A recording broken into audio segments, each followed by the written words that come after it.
अस्सलाम वालेकुम। तो आज जो हम डिज़ीज़ डिस्कस कर रहे हैं उसका नाम एड्स है। एक्चुअली ये एक डिज़ीज़ नहीं है, ये सिंड्रोम है जिसे हम बोलते हैं एक्वायर्ड अमीनो डेफिशिएंसी सिंड्रोम। और ये एचआईवी की जो फोर्थ स्टेज है उसे हम एड्स बोलते हैं। तो अब देखते हैं, ये वैसे बहुत कॉमन है और इसका कोई इलाज भी नहीं है। अगर ये किसी को हो जाता है खुदा न खास्ता इन्फेक्शन, तो इसका कोई इलाज नहीं है, जस्ट एक ट्रीटमेंट है जिससे आप 15-20 साल तक जी सकते हैं। लेकिन ये नहीं है कि इसका कोई स्पेसिफिक ट्रीटमेंट नहीं है, ना वैक्सीन है, और अगर आपको होती है तो आप भी से ठीक नहीं होंगे। तो अब एड्स कब होगी, कैसे होगी, ट्रीटमेंट, उसकी सारी चीज़ें हम देखते हैं वन बाय वन।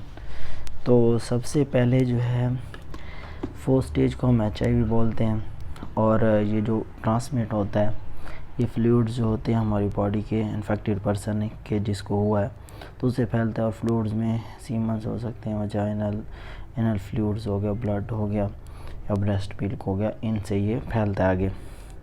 और ये सलाइवा और यूरिन और स्वेट से नहीं फैलता। ये जो एचआईवी है ये ट्रांसमिट नहीं हो सकता। तो उसके बाद जो है, अगर एक बंदे को एचआईवी हो गया, एचआईवी हमने जो कल एक वीडियो बनाई थी एचआईवी पर, तो उसमें उसकी हमने स्टेजेस देखी थी, स्टेज 1, 2, 3। और अभी हम एक्चुअली एचआईवी के हम फोर्थ स्टेज पर हैं जिसे हम एड बोलते हैं।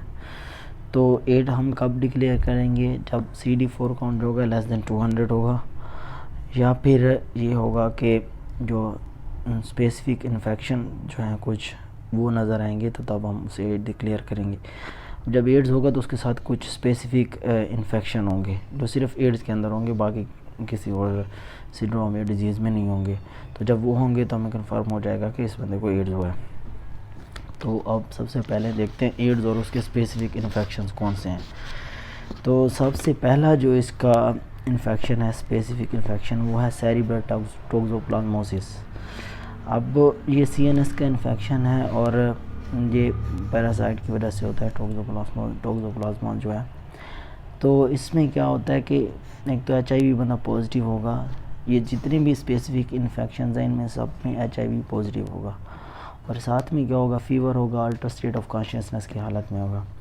अब इसमें इन्वेस्टिगेशन क्या करवाएंगे कि CT ब्रेन प्लेन करवाएंगे, उसमें रिंग एनहांसिंग लेजन होंगी, और ट्रीटमेंट में इसमें कोट्राइमोक्सोजोल दे देते हैं। ये वैसे मैं इसका ऐसे थोड़ा थोड़ा बता रहा हूँ, बाकी वैसे तो ये पूरे डिटेल में एक अलग से टॉपिक्स है।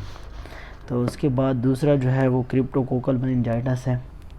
ये भी CNS का इन्फेक्शन है, लेकिन ऊपर वाला पैरासिटिक था, तो ये फंगल इन्फेक्शन है।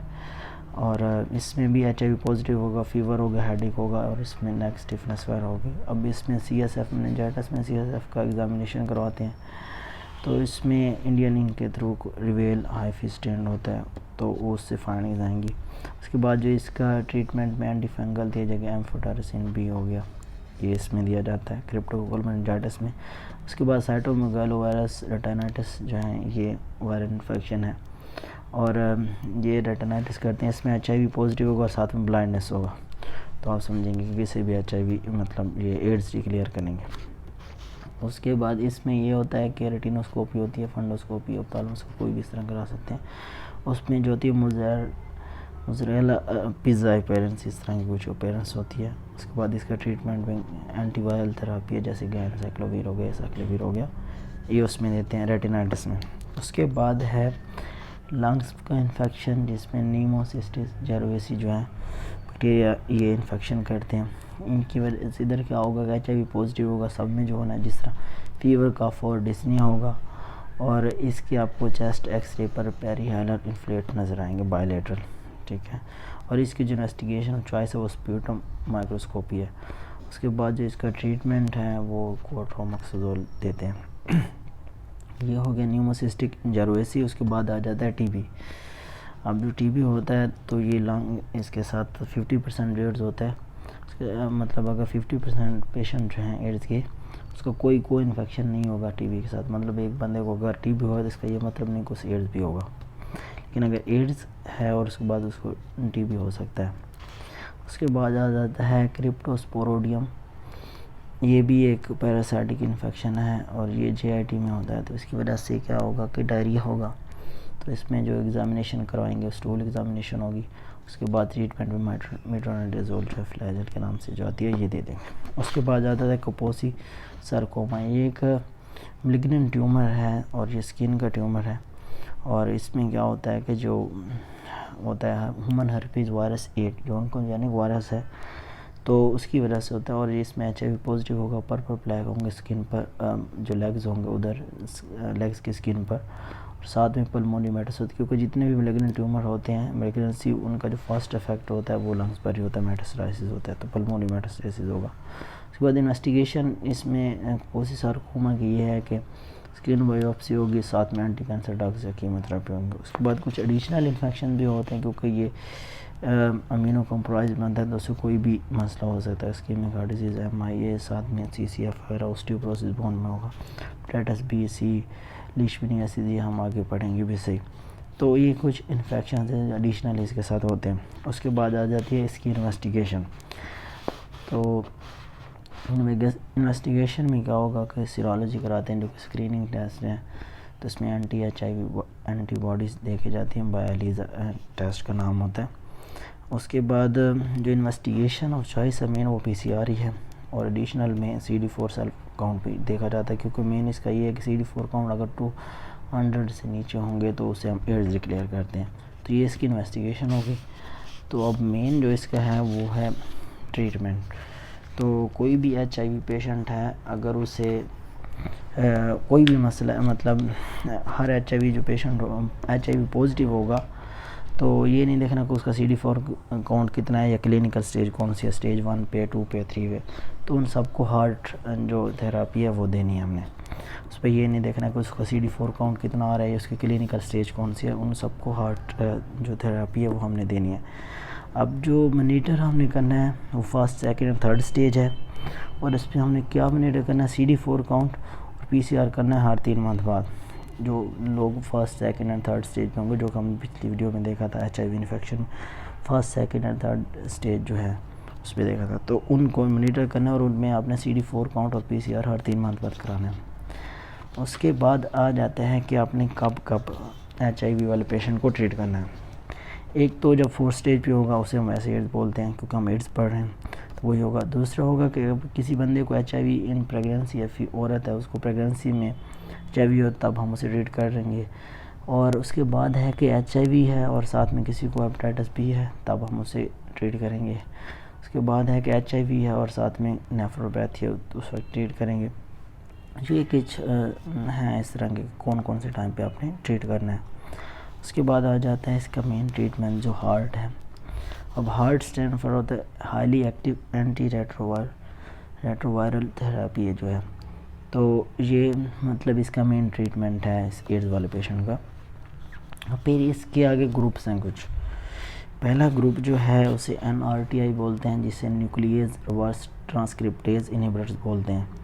उसके बाद जो दूसरा है उसे NNRTI बोलते हैं, non nucleus reverse transcriptase inhibitors.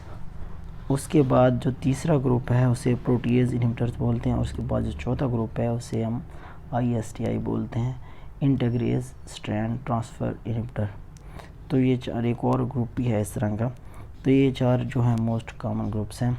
अब इनमें होता क्या है कि कम्बिनेशन बनाया जाता है 3 ड्रग्स का। उसमें जो 2 ड्रग्स होती हैं वो तो होती हैं NRTI से, ये तो पक्की होगी। जो NRTI है इधर से 2 ड्रग्स होंगी, और एक ड्रग किसी और ग्रुप से किसी से भी ले सकते हैं। NNRTI हो सकता है, प्रोटीएज इनहिबिटर हो सकते हैं, या ISTI है। इनमें से किसी से भी एक ड्रग आप ले सकते हैं, लेकिन जो 2 हैं वो तो NRTI से पक्के होंगे। तो इसमें अब काफ़ी सारे कम्बिनेशन वैसे बनाए हुए हैं। जो बेस्ट कम्बिनेशन है वो है टिनोफविर और एमटेरासिटाबिन, ये NRTI हैं 2, और साथ में प्लस रेल्टिग्रेविर है, ये ISTI है। तो ये बेस्ट कम्बिनेशन वैसे ज़्यादा यूज़ होता है एड्स के अंदर। अब है इसका प्रोफिलैक्सिस। अब प्रोफिलैक्सिस में ये है कि इसकी कोई वैक्सीन तो है नहीं जो हम लगाएंगे और बंदा ठीक हो जाएगा हमेशा हमेशा के लिए, तो इसीलिए इसकी एक्टिव इम्यूनाइजेशन जो है वो तो है नहीं।